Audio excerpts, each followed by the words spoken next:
Greetings from Louisville, Kentucky. I'm on my way from Nashville, Tennessee, driving to Indianapolis to the NFL Combine. Now you can see the Ohio River behind me. I'm standing in Kentucky, Kentucky's largest city, in fact, Louisville. And on the other side of that bridge, on the other side of that river, that's where we have the state of Indiana. So that's where I'm headed, still maybe an hour and a half north to Indianapolis. So, quick stop in Louisville, show you a new city, show you a steamboat looks like up here, maybe show you the basketball arena where Louisville plays while we talk about the 49ers and what they should be shooting for in an overarching sense this offseason, because we're about to head to the NFL Combine. We're going to get information from John Lynch there.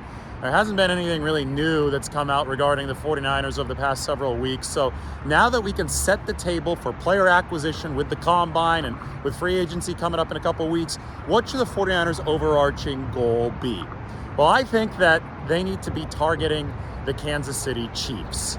A lot of people are going to talk about the Philadelphia Eagles, but I think the 49ers would have beaten the Eagles had they had a healthy quarterback room, and it's obvious they have to keep their quarterbacks healthy entering next season. But I don't think they would have beaten the Chiefs, even with a healthy Brock Purdy or even a healthy Jimmy Garoppolo, because I don't think the 49ers were well equipped enough this year up front to beat Patrick Mahomes. Listen, the way to beat any great QB is a four-man pass rush that's dominant up front. You saw Brady lose to the dominant New York Giants pass rush in the 18-1 season. You've seen so many great quarterbacks be scuttled by the fact that a great pass rush is going to neutralize their time to throw while also allowing 7 men to cover on the back end. And the 49ers' pressure rate and their sack rate dropped this past year. Outside of Nick Bosa, it wasn't a great defensive line. And they actually really struggled, in my opinion, up the middle. And I don't think that's just my opinion. I think that their defensive tackles this year, they weren't getting a good pass rush from their defensive tackles. So when you look at this offseason as a whole, I think the 49ers need to go big at the defensive tackle position. I think you might have to do that through free agency. David Onyemata, maybe even Javon Hargrave. Maybe you look at somebody like Dalvin Tomlinson, formerly of the Minnesota Vikings, who's scheduled to be a free agent. But you also have to look at defensive tackles at this combine in this draft to make that work. You also have to work on that defensive end position opposite Nick Bosa, because you're going to have a lot of pending free agents there. Quick break here as I keep on talking. Look behind me. That's the KFC Yum Center. So Kentucky Fried Chicken, based here in Louisville, Kentucky. Yum is actually the brand. I believe they actually also own Taco Bell. So the KFC Yum Center, it's a clever name. That is the basketball arena, though, for the University of Louisville. They play there right on the Ohio River here with the bridge behind me. And then downtown, I mean, not a lot of impressive buildings there, but it still is a nice sunset with downtown. Look at that shot. That's really cinematic. You go past the lamp, sunset, my face, kind of silhouetted out, and then here is the steamboat. Why don't we go ahead and check out the steamboat here on the Ohio River. All right, the next way to beat Patrick Mahomes, you got to have that dominant four-man rush, in my opinion. On top of the four-man rush, you have to play complementary football. And this is a formula I thought the 49ers had down relatively well in 2019. Obviously, we know what happened in the Super Bowl. Mahomes still got them. But between that four-man rush and complementary football, the 49ers had that lead in the fourth quarter. The perfect storm of stuff went wrong. They weren't able to get the job done. Thought they were more ready to get the job done in 2019 than they were this past season. So that defensive line has to get better. And then, of course, complementary football, that's going to require the O-line to also be playing well. The Belle of Louisville, look at this. I'm going to keep on walking here so you guys can see this. We're going to talk about the offensive line here in a second. But the Belle of Louisville, this is a steamboat walking by here right on the dock. That's really nice.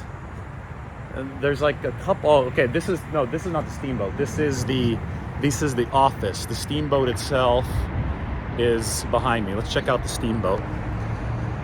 Let's keep on walking. Lighting is good right now. There's nobody around here. The Belle of Louisville. Let me read this for you. It's right behind me. Built in Pittsburgh in 1914, is the oldest continuously operating steamboat in the U.S. Wharf Boat LSS number 10 is the only remaining inland Coast Guard station in the U.S. Both were designated National Historic Landmarks in 1989, the year that I was born. So that is the oldest continuously operating steamboat in the US right behind me, and we're going to continue walking alongside it right now. The freeway, by the way, is right here. They've got this elevated freeway. It probably reminds me of what San Francisco used to have with the Embarcadero Freeway right along the water. They got to tear this thing down, move it underground or something, open up the waterfront. I think that would really help it here because it's beautiful. The weather is good. The Belle of Louisville is right behind me. This is a cool city, a lot of history.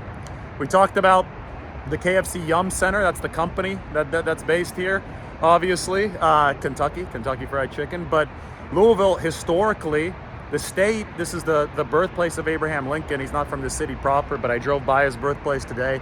Louisville, though, is the birthplace of Muhammad Ali. It's the site of the Kentucky Derby at Churchill Downs, so a very culturally significant place in the U.S. All right, there's the steamboat, the Belle of Louisville, oldest continuously operating steamboat in the U.S. There's another boat. And now we flip around and we can see that bridge, and maybe a little bit later I give you guys a shot of downtown. Anyway, let's finish this sucker up. I'm talking about the 49ers needing to target the Chiefs this offseason. You do it through that strong four-man front defensively, and you also do it through complementary football. So the offensive line needs to be a focus as well for the 49ers. The Chiefs went from terrible O-line, even against the 49ers, they were a bit overmatched a couple years ago.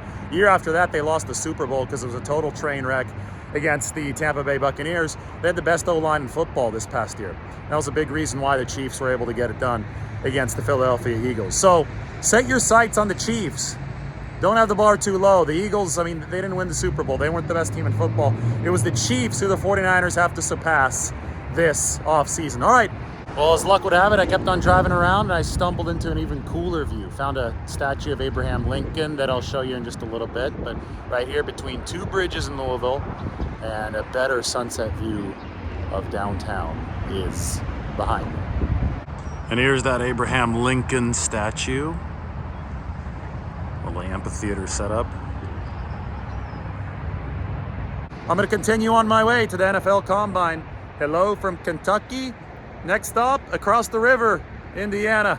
Everybody take care.